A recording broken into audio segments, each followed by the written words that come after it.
ତ ଆଜି ଅଛି କଣ ଫ୍ରାଇଡେ। ତ ଫ୍ରାଇଡେରେ ତ ଯାହା ହେଲେ ବି ନନଭେଜ ନହେଲେ ହବନି। ତ ଯିବା କି ଘରକୁ ଦେଖିବା କଣ ମାଛ ଚିକେନ କଣ ଆଣିକି ଆସିବା। ତୁ ତାର ଏଇଠି ଭୋଗୁଛି ମନ ଇଚ୍ଛା ଆକଳ ଡୁଗୁଟା ଚାଲିଲା ମୋ ଲିଫ୍ଟ ଆସିଗଲା। ଏବେ ମୁଁ ଚାଲିଲି ତଳକୁ ଯେହେତୁ ତଳକୁ ଯାଇକି ଦେଖିବା କଣ ସବୁ ଅଛି ମାଛରେ ଆଣିକି ଆସିବା। ମୁଁ ତଳକୁ ଆସିଗଲି। ତଳେ ତ ମାନେ ପ୍ରବଳ ଖରା ହଉଛି ଏତେ ଖରା ଯେ ହଁ ଟିକେ ଖରାରେ ବୁଲିଯିବା ଆଉ। ମାଛ ଖାଇବାର ଅଛି ଟିକେ ଖରାରେ ବୁଲିବାକୁ ପଡିବ। ତ ଚାଲ ଦେଖିବା ମାଛ। ଖରାପ କରନି। ହଁ 150 ହଁ ଦିଅ 180 ଗ୍ରାମ ଆଉ ଏଟା ଦେଇଦେ। 2 ପିସ୍ ମାତ୍ର 3 ପିସ୍ ଆପଣ ମଙ୍ଗା ଯାଇଥାନ୍ତା। ଦରକାର ନାହିଁ ମାଛ ତ ସବୁ ଅଲମୋଷ୍ଟ ସରିଗଲାଣି। ମାଛ ଅଛି ନେଇଯିବା ଆଉ ଖାଇବା ଆଉ। ଏ ମାଛ ତ ନେଇକି ଆସିଗଲି। ଆମେ କଣ ଖାଇବି ମୁଁ ଜାଣିପାରୁନି। ମାଛ ଭଜା ଖାଇବି ନା ମାଛ ତରକାରୀ ଖାଇବି କଣ ଖାଇବା। ସେ ଘର କେତେ ଝାଳ ଫାଳ ବାହାରିଗଲା ଏତିକି ସମୟ ଘର ଭିତରେ ଠିଆ ହେଇକି। ତ ଦେଖ ଆମ ପାରା ମାନେ ଦିଟା କ୍ୟୁଟ ପାରା ଛୁଆ ହେଇଛନ୍ତି। ତା ମା ମତେ ଦେଖିକି ଉଡିକି ଯାଇକି ସେଠି ବସିଛି। ଆସିବ ସେ ଧୀରେ ଧୀରେ ମୁଁ ଗଲେ ବାରି ସେ ଆସିବ। ଏଠି ବସିଛି ତାର ବି ଛୁଆ ହେଇଯାଇଛି ରେ। ଆରେ ହେଇନଥିଲା ଛୁଆ ଆଜି ଆର ବି ଛୁଆ ହେଇଯାଇଛି। ଫଟାଫଟ ଫ୍ରେଶ ହେଇକି କାମରେ ଲାଗି ପଡିବା। କଣ ଖାଇବା ଆଗ ପେଟ କଥା ବୁଝିଦବା ତାପରେ ଗପିବା ଆଉ। ଆମର ପାରା ମାନେ ଖାଇବା ପାଇଁ ଆସିଗଲେ ଖାଉଛନ୍ତି ତା ସହିତ ମାରପିଟ ବି ହଉଛନ୍ତି। କାମୁଡା କାମୁଡି ହେଇଯାଉଛନ୍ତି ଖାଇବା ପାଇଁ। କଣ କରିବେ। କେତେଟା ପାରା ଅଛନ୍ତି କମେଣ୍ଟରେ କିଏ କହିପାରିବ। ତ ମୋର ଏଟା ହେଲ୍ଥ ଡ୍ରିଙ୍କସ ଟିକେ ପିଇ ଦଉଛି ମୁଁ। ନା କଣ ପିଉଛି କିଏ ଜାଣିଛ କମେଣ୍ଟ କରିବ ଆଉ।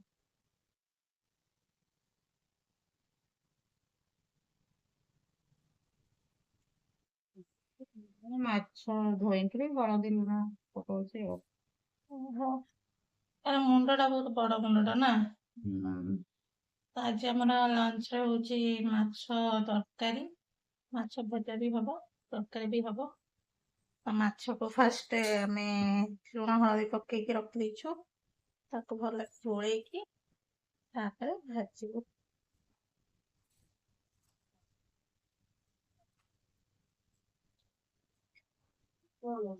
ମୁଣ୍ଡ ଟା କିଏ ଖାଇବ କହିବ ଆଉ। ମୁଣ୍ଡ ଟା ଯିଏ ଖାଇବ ଦେଇଦବୁ ତାକୁ ଡାକିବୁ ଭିଡିଓରେ। ଜଣେ ଏମିତି କହିଥିଲା କି କିଏ ଖାଇବ ଆସ ମାନେ ମୁଁ ଏଇଆ ଖାଉଛି କାହାକୁ ଖାଇବାର ଅଛି ଆସ। ସତ ସତ ତା ଘରେ ଯାଇକି ସବୁ ଲୋକମାନେ ପହଞ୍ଚିଗଲେ। ହଁ ତୁ ସେମିତି ଏବେ କହିବୁ ମୁଣ୍ଡ ଟା ଆସିକି କିଏ ଖାଇବ ଏ ସମସ୍ତେ ପଳେଇ ଆସିବେ। ତୁ କାହାକୁ କେତେଟା ମୁଣ୍ଡ ଆଡିକି ଦବୁ। ମୋ ନିଜ ମୁଣ୍ଡ କାଟିକି ଧୋଳ କରିଦେବେ। ସେଥିପାଇଁ ଆମେ କାହାକୁ ଡାକୁନୁ ଆମେ ଖାଲି ଦେଖଉଛୁ ଦେଖ।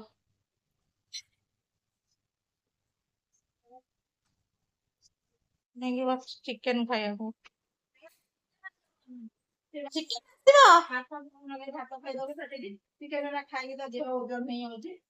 ଡୁଗୁ ତାର ମନ ଦୁଃଖରେ ବସିଛି। ଡୁଗୁର ଆଜି ଆଉ ଚିକେନ ଆସିନି ସେଇ ସନି ସେ ପର୍ଯ୍ୟନ୍ତ ଟିକେ ଫ୍ରୁଟ୍ସ ଖାଇଦବା। ଫ୍ରୁଟ୍ସ ରେ ଅମୃତଭଣ୍ଡା କାକୁଡି ଅଙ୍ଗୁର ସବୁ ଅଛି। ତା ଫ୍ରୁଟ୍ସ ଖାଇସାରିଲା ପରେ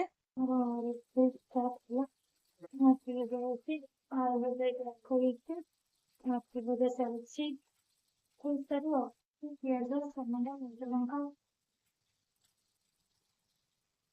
ସାରି ପାରିବୁ ନା ସାରି ପାରିବୁନି। ନାଇଁ ରୋଷେଇ ସରିବନି। କରୁଛୁ କଣ ଏତେ ରୋଷେଇ ଗୋଟେ କରିପାରୁନୁ ଏତେ ସମୟ ରୋଷେଇ କରୁଛୁ। ଛୋଟ ଗୋଟେ ଆଇଟମ ହଉଛି ଦହି ମାଛ। ସେଥିପାଇଁ ମାଛ ସବୁ ଦହି ମସଲା ସବୁ ପକେଇକି ଗୋଳେଇକି ରଖାହେଇଛି। ଆଉ ଅଧା ଏପଟ ସବୁ ଥୁଆ ହେଇଛି ଭଲ କରିବା। ଏବେ ପରିବା କରିଛି କଞ୍ଚାଲଙ୍କା ପିଆଜ ଟମାଟୋ ସବୁ ପଡିଛି।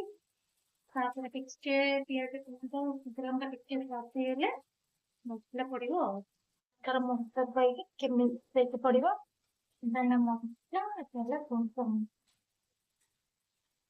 ମସଲା ଗୁଣ୍ଡ ପଡୁଛି। ମସଲା ପକେଇ ସାରିଲା ପରେ ସବୁ ମସଲା ଗୁଣ୍ଡ ସବୁ ଅଛି। ହଳଦୀ, ଜିରା ପାଉଡର, ଲଙ୍କା ପାଉଡର, ଧନିଆ ପାଉଡର ସେ ପଡିକି ମସଲା କଷା ବସେ ଟିକେ କଷି ପାଉଡର ଆଡ୍ କରିଦେଲେ ତାପରେ ଆମେ ଟିକେ ମସଲାକୁ ଘାଣ୍ଟି ପକେଇବା। ମସଲାକୁ ଭଲସେ ଘାଣ୍ଟି ପକେଇବା। ଭଲସେ ଘଣ୍ଟା ଘାଣ୍ଟି କରୁଛି। ହେଇସାରିଲା ପରେ କଣ ପଡିବ? ମାଛ ପଡିବ ନା ଆଳୁ ପଡିବ? କଣ ପଡିବ ଫାଷ୍ଟ ଆଳୁ ପକେଇବୁ, ତାପରେ ମାଛ ପକେଇବୁ। ହଉଛି ଦହି ମାଛଟା ମାନେ କଞ୍ଚା ହୁଏ, ଭାଜିକି ବି କରିପାରିବେ, କଞ୍ଚା କଲେ ଟିକେ ଟେଷ୍ଟ ଲାଗେ। ଟମାଟୋ କଞ୍ଚା ହେଇ ହଉଛି ମସଲା କଷେଇ ସାରିଲା ପରେ ଆଳୁ ପକେଇକି ତାପରେ ମାଛ ପକା ହବ ଆଉ। ତାପରେ ଏଇଟା ରଖା ହେଇକି ରାତିରେ କଣ ଗୋଟେ କରିକି ଖାଇବା ଆଉ। ଅଲମୋଷ୍ଟ କଷେଇ ଦେଇଛି, ତାପରେ ଆଳୁ ପକେଇବି ଆଉ ଟିକେ ସମୟ ପକେଇବି। ଆଳୁ ପକେଇସାରିଲେ ମସଲା ତ ଭଲସେ ରହିକି 2-3 ମିନିଟ୍ ଭଲସେ ମିଶେଇକି କଷିଦବା। ତାପରେ ମାଛ ଆଡ୍ କରିଦବା। ସ୍ୱାଦ ଅନୁସାରେ ଲୁଣ ପକେଇଦବା। ଟେଷ୍ଟ ଏପରି ତାପରେ ମାଛ ଆଡ୍ କରିଦବା।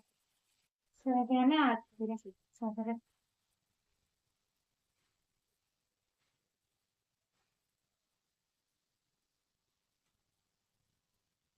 ମାଛ ଆଡ୍ କରିକି ତାପରେ ଆମେ ଟିକେ ସମୟ କଷିବା।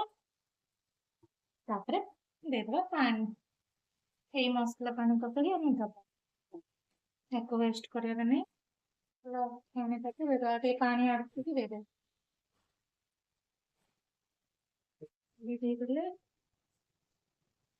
ମାଛ ଏବେ ସିଝିବା ପାଇଁକି ତାକୁ ଆମେ ଘୋଡେଇକି ରଖିଦବା। ଏ ମସଲା ସହିତ ମିଶେଇ ଦେଇକି ତାକୁ ମାଛକୁ ତାପରେ ଆମେ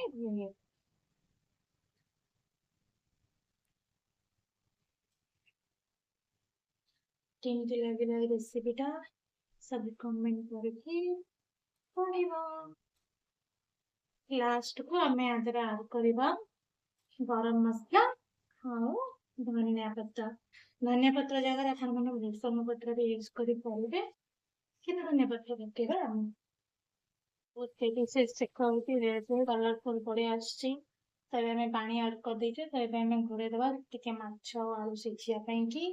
ମାଛ ଆଳୁ ସିଝି ସାରିଲା ପରେ ଗରମ ମସଲା ଆଡ୍ କରିଦବା। ତରକାରୀ ଫୁଟିଲାଣି, ଆମେ କରିଦେଇଛୁ। ତ ଏବେ ଆମେ ତେଲ ଗରମ ମସଲା ପକେଇବା, ତାପରେ ଧନିଆ ପତ୍ର ପକେଇକି ଛାଡିଦବା।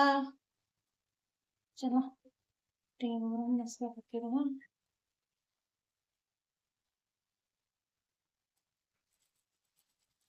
ଗରମ ମସଲା ପକେଇ ସାରିଲା ପରେ ଆମେ ଧନିଆ ପତ୍ର ପକେଇଦବା।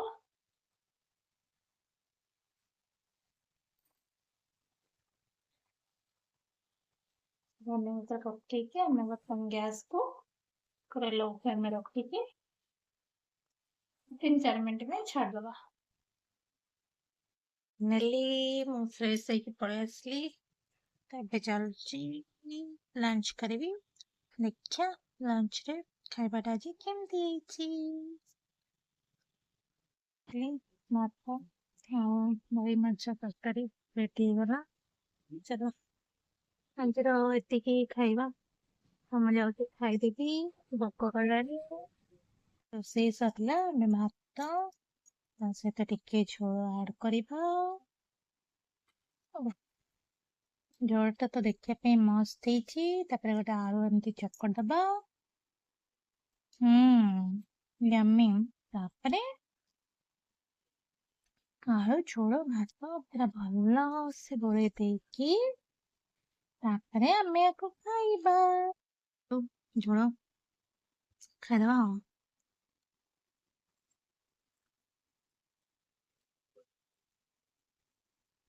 କାହାକୁ ଦହି ମାଛର ରେସିପିଟା ଭଲ ଲାଗିଲା କମେଣ୍ଟ କରିବ, ଲାଇକ୍ କରିବ, ଚ୍ୟାନେଲକୁ ସବସ୍କ୍ରାଇବ କରିବ। ଓକେ, ହଉ ତାହେଲେ ବାଏ ବାଏ। ପୁଣି ଦେଖା ହବା ନେକ୍ସଟ ବ୍ଲଗରେ।